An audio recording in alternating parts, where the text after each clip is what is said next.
Let's get to today's transfer news, and let's start with Mikel Merino. This deal is finally close to being done. He's finally passed his medical, as reported by Fabrizio Romano earlier today. Mikel Merino has completed his medical as new Arsenal player, with clubs exchanging documents. Deal being sealed.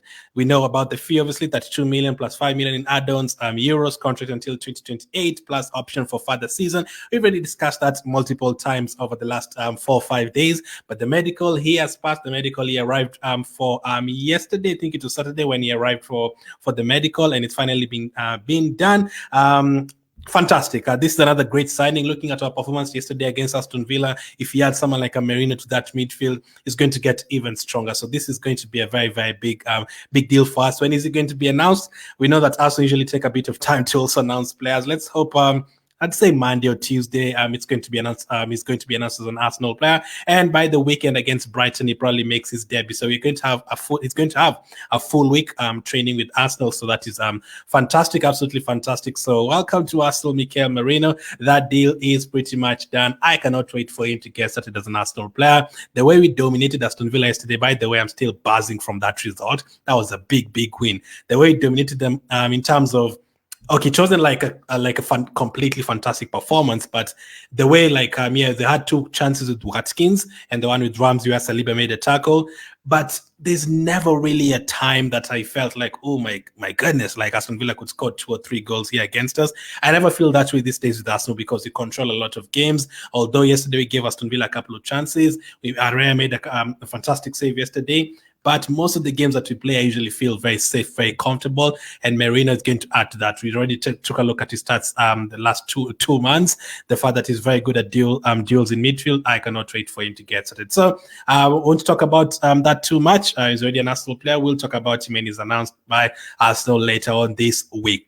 Next up, let's go to Nketiah. Now, this is a big week. Now I have 5 days remaining in the transfer window. Am I worried still about Nketiah potentially staying at Arsenal not signing a forward because Nketiah is staying? No, I'm still not worried. 5 days to go. There's a lot of players who are going to leave Arsenal this week, and you're hoping for a couple of deals in terms of incomings. Now, this news came out today, and as always, it literally makes me laugh. As always, people were like, melting, like Arsenal fans are having a meltdown, like, oh my goodness, Nketiah is staying. So this news came out today. David Dunstan reported that Nketiah's proposed move to Nottingham Forest has broken down. Deal in place between Nottingham and Arsenal worth up to 30 million plus, but agreement could not be closed with 25-year-old striker. Transfer still expected to materialize elsewhere before window ends. So this news came out, and as always, Arsenal fans are like, here we go, Nketiah, no one wants him. Nottingham is not going to pay the 30 million, just take the 22 million. Nottingham Forest are back for the other striker that they've been looking for. Now, if they don't get him, I'm sure they could be back again, like later on this week. But they're not the only team that wants him. David Dunstan came back with another tweet literally a couple of minutes later, and this is what was reported. Crystal Palace considering move to sign Nketiah from Arsenal. 25-year-old did not proceed with Nottingham switch, despite Nottingham and Arsenal agreeing fee up to 30 million. Now Crystal Palace looking into deal, having previously held talks with. So they're saying that David Dunstan says that Nottingham and Arsenal are agreeing fee up to 30 million. Like, wait, despite Nottingham and Arsenal agreeing fee up to 30 million. So the fee, I don't know why it has broken down. I've actually not read the article from David Dunstan, but he says that the fee was close to 30 million. So Nottingham are close to getting to that. So I don't know why it broke down. I don't know if it's him who decided not to go there, because he wanted, I think, more than 100,000 per week. So there's that as well. Fabrizio also reported this. Crystal Palace approached Nketiah's campus as is now one of the options being considered. Nketiah still expected to leave Arsenal after deal off with Nottingham Forest. So we still have a bit of news on Nketiah from different outlets. So Sky Sports Seth reported this as well 1 hour ago. Crystal Palace and an unnamed European club are exploring a deal for Nketiah in the final week. So an unknown European club, we don't know where it's from, Spain, France, Italy, we don't know. But yeah, as I've always said, again, I'm not right. This week, just watch this week. We're going to hear another 2 Premier League teams say they want him. We're going to hear Serie A clubs saying they want him. We'll hear Ligue 1 clubs saying they want him. I'm not worried about teams wanting him. Now, the only issue is that 30 million. Hopefully, someone gets to that 30 million or close. For me, I was willing to accept, listen, even if you pay us 25 million plus 5 million in add-ons, I'm absolutely fine with that if you can't get to the 30 million package. But I don't want like a 22 million without anything to add. No add-ons, no no bonuses, no sell-on clause, anything like that. No, I don't want it to be just 22 million. No, we've seen players moving for 30 million, 35 million this transfer, especially the last 2 weeks. We've seen some average players moving for 35 million, 40 million. So we should be able to get 30 million at least for Nketiah. Let's see if you're going to get it this week. Now, teams will get desperate. That is what I'm banking on. The final week, teams are going to get desperate. Teams are the Crystal Palace, for example. David Onstein has just written in the article. Let's read the article first before talk about Crystal Palace. This is what David Onstein has had to write in the Athletic article. Crystal Palace are considering a move for Arsenal striker Nketiah. Nketiah had looked close to joining Nottingham Forest after the City Ground club agreed a fee worth up to £30 million with Arsenal for the 25-year-old. But the deal has broken down after Forest were unable to finalize an agreement with the player. So that is why it has broken down. It's not about the fee and Nottingham Forest not being able to get the player. It's Nottingham Forest and Nketiah not agreeing. So I think Nketiah wanted a certain amount of money, and Nottingham Forest have not been able to pay that. So it's not even about Arsenal and any other team, and Arsenal and Nottingham Forest not agreeing a fee. No, we've actually agreed a fee, but Nketiah maybe has changed his mind last minute and doesn't want to go to Nottingham Forest because they're not giving him enough money. Nketiah had previously appeared ready to join Marseille earlier this summer, but the French side and Arsenal were unable to compromise on a price for the proposed switch. Marseille have since signed Wahi from Lens. Palace have held long-standing admiration for Nketiah and spoke to Arsenal regarding the England international earlier this summer. Nketiah scored 38 goals in 168 games for Arsenal after coming through the academy. He netted 6 times in 37 appearances, blah, blah, blah. They're talking about his form at Arsenal. But this is the part for Palace. Palace has struggled at the start of the new campaign, suffering defeats against West Ham and Brentford. Before Saturday's 2-0 home loss against West Ham, Palace manager Oliver Glasner said his squad had been unsettled by the departures from their squad, with Olise and Anderson the headline exits. So that is what I'm pretty much saying. Teams will get desperate. Teams have now lost 2 games, the first 2 games of the season. Teams like Crystal Palace will be desperate to get a striker in. Nottingham Forest will be like, oh, you're not getting this player. Should we come back for him? Teams from other countries, maybe they've lost the first 2 games. Maybe a striker's picked up a red card or an injury, and teams are getting desperate to sign a striker. And there's not too many other strikers in the transfer market. There's not too many others. So the few that are available, one of them is Nketiah. So those teams, whether we don't rate him or whatever, teams will come in for him. So I'm very confident this week we'll eventually we are going to eventually sell Nketiah. And the reason why he's not going to Nottingham Forest is not really because of the 30 million. Arsenal and Nottingham Forest had agreed on 30 million, but the players not agreed to move there. So that again is because that would be another complication. He has to agree to move to those teams. So that is where the problem could come in. If he just says, actually, no, I don't want to go, there's nothing you can do after that. Even if you agree 40 million with another team, he has to want to go. And the fact that his box was cleared and all that, and the fact that he knows he's not going to play this season, he hasn't played a minute in the first 2 games this season, I'm thinking he's definitely going to want to move on. I don't think it's going to settle for whatever demands he has, especially if like all the other teams refuse to pay that to him.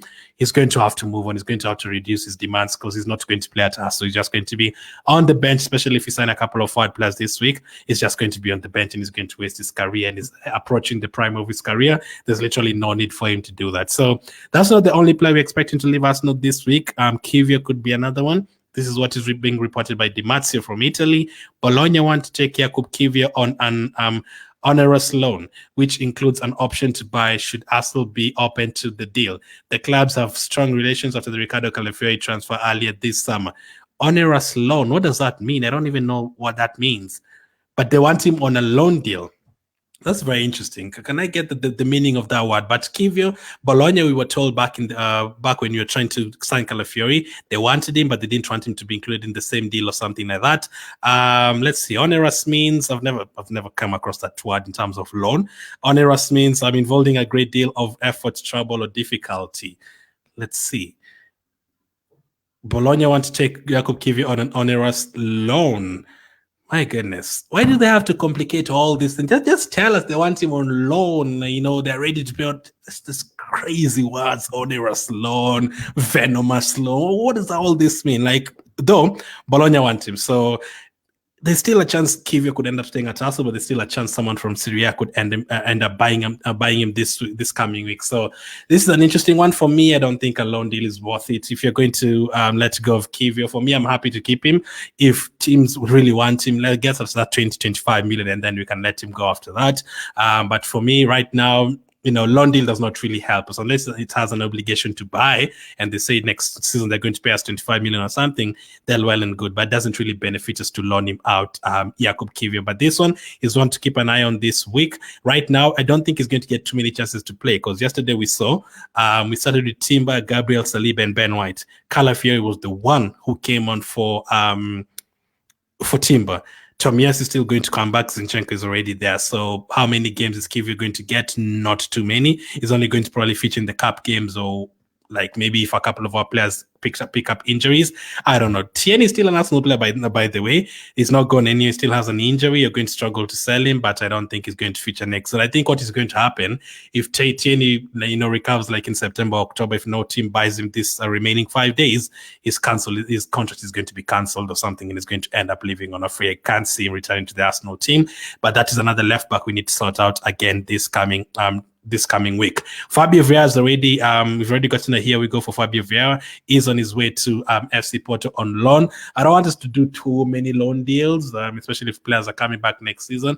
I just hope we can get that money and sell most of the players that are linked to moves away. Aaron Ramsdale. What's the latest on Aaron Ramsdale? Another player we're expecting to leave this week. Arsenal are keen to negotiate an obligation to buy in any potential loan deal for Aaron Ramsdale. However, could yet accept an option to buy provided they receive a notable loan fee. Potential buyers also cover a large percentage of his 120k a week salary. So Arsenal still want an obligation to buy. I agree with that as well, just like Kivio. A loan deal doesn't really benefit us, because Ramsdale is not really coming to play for Arsenal. So unless it's an obligation to buy where we are promised, listen, you're going to give you 28 million next season, take him on loan like we did with David Raya, that is fine. But in terms of loan deal and then he comes back next time, that's why like dealing with Southampton in this scenario is not the best, because it depends on whether they stay up or not. Like if they stay up, then they can sign him. If they go down, which is a huge opportunity, they've already lost 2 games in a row so far. He comes back to us, and then we have to look for another market for him next season, which becomes too stressful. I don't think we're in a position to do that. So already right now, we are being told that Arsenal are expecting a lot of Premier League teams to come in for him this week. Southampton have been mentioned, Wolves have been mentioned, and Southampton, Wolves, and there's definitely another team. Which team am I forgetting? There's 3 teams that already want Aaron Ramsdale. So I think Bournemouth is a team. So hopefully another couple of teams come in for him, and maybe a couple of teams from abroad try to sign him this particular week. He's definitely not going to play this season. He already knows that. So we can't just waste him on the bench for another season. His value is going to keep on dropping. You have to get a market for him with an obligation to buy. Unless it goes down to, Thursday, and, it's looking very difficult, then an option to buy would be okay. Maybe bank on him going there and doing well, and then maybe you can sell him after that. But Aaron Ramsdale is another one that we are waiting to get done this week. A lot is going to happen this week, especially in terms of outgoings. A lot is going to happen. Fabio Vieira is on his way to FC Porto. Ramsdale could be leaving. Nketiah could be leaving. Kivio could be leaving. Nelson, that one has gone quiet. How's that deal what's going to happen with Reece Nelson this week? Is he going to end up staying? I don't know. Lastly, on Gabriel Jesus' injury, this is what has been reported. Initial indications are that Gabriel Jesus' injury is not serious. He is expected to miss a relatively short period, helped by the upcoming international break. So yeah, there's an upcoming international break. I say thank goodness it's not a knee injury, but hopefully this groin injury doesn't keep him out for too long again. We don't want 2-3 separate injuries affecting Gabriel Jesus, because that is going to be destructive, man, because then the knee injury disturbs him a lot. You don't want another separate injury to keep him out of the game. So luckily we have an international break coming up that will give time to players like Gabriel Jesus and Tomiyasu to recover. Hopefully we can beat Brighton next week, and then 2 weeks after that Tottenham, Man City gets real business after that. So let's hope Jesus recovers. Ali, looking at our bench yesterday, we only really had Trossard to bring on from the bench. If you have Jesus there and Trossard or Martinelli, and then you have Merino there, and then you have Calafiori or Timberwaves on the bench and Zinchenko, that's a good bench. So let's hope these players recover so that we do have a good bench. But let me know what you make of all that. Would you be happy to give out Ramsdale on loan without an option to buy? And what do you think of the Nketiah situation? Because Arsenal and Nottingham had agreed on the 30 million, but Nketiah has not agreed to join Nottingham Forest, which doesn't fare well. So let's see what happens this coming week. Thank you for watching, and I'll catch up with you guys on the next one.